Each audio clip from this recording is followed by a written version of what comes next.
Yesu. Hajina baba nino. Ine baba kwa chete. Nika mafaswa ya mera. Sangari na Kristo Yesu.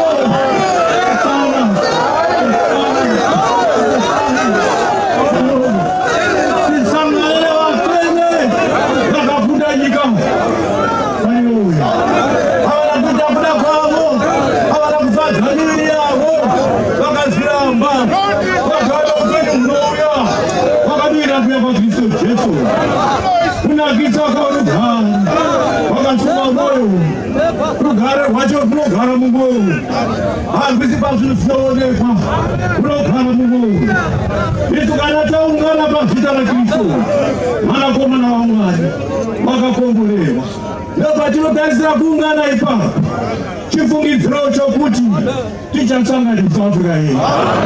Ndoranga mina chifungitiro ichocho. Tinoshingaira chifungitiro ichocho chokutsangana na Kristo Yesu. Tsoka dzedu dzakaneta. Tichayambukira. Zangoritenga. Kwavakagarira. Vanotida ichu. Haleluya. Haleluya.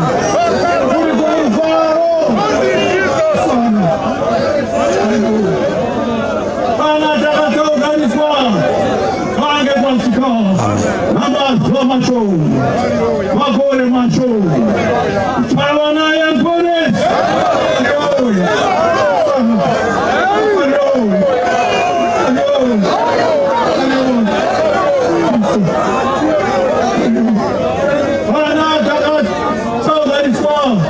ukange mashika, mama zola macho, magore macho, chawana yampone.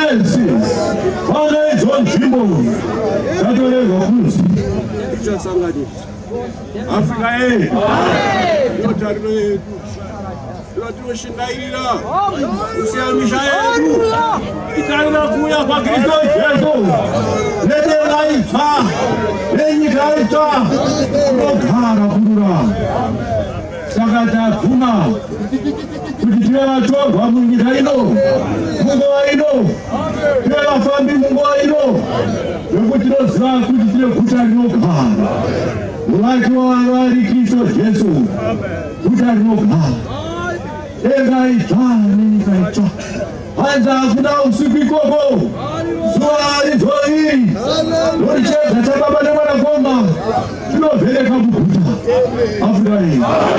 Wano Bamaru Fendinavan, Wakasamu Zalkari Wakristo Yesu, Wakaramba Dikaimo, Wachakaram Kutaimo, Afrika.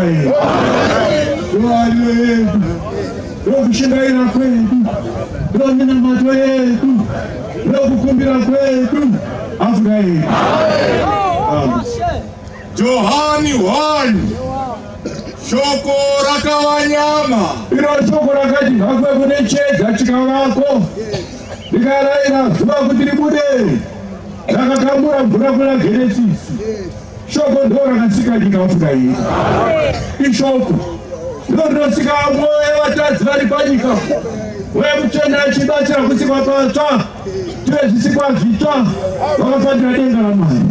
Tinogadzirwa neshoko. Shoko racho rakazva nyama Afrika yedu. Shoko rakava nyama. Pakutanga shoko rakanga riripo. Nyika isati yasikwa shoko rakanga riripo. Shoko rakanga riri kuna Mwari. Shoko rakanga riri kuna Mwari. Shoko rakanga riri Mwari. Shoko rakanga riri Jesu Kristo. Ireri pakutanga rakanga riri kuna Mwari. Akanga ari kuna baba vake pakutanga nyika isati yasikwa. Zvinhu zvose zvakaitwa naye. Hakuna chasina kuita. Kwese zvakaita. Ade. Kunze kwake hakuna kuitwa kunyangwe chinhu chakaitwa. Upenyu bwaiwa Mwari. Upenyu bwaiwa chiedza chavanhu. Ndo watinahwo pano pamapembe. Upenyu hwatinotowana Jesu Kristu. Ndochiedza mukati meupenyu hwatotienda kuna Jesu Kristu. Vanhu vanoenda denga idzva nenyika itsva. Vanhu vagere pano havasi kudai havasi kudaira rugare avo. Tikati Afrika, mamaika ari kusika here uku.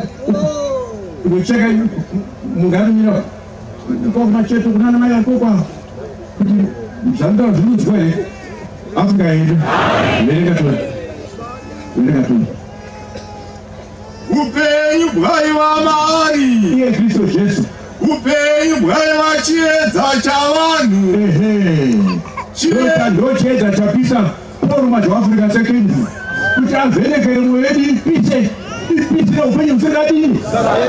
Unoona tauya pano kutenda, hatina kuya pano nyore zvakaoma mapepa azere kumakoti unonzwa here anonzi mainterdict anoti musanoungane kunhu ari kure tikaungana Afrika yedu musanoungana nematembe tiri pano Afrika yedu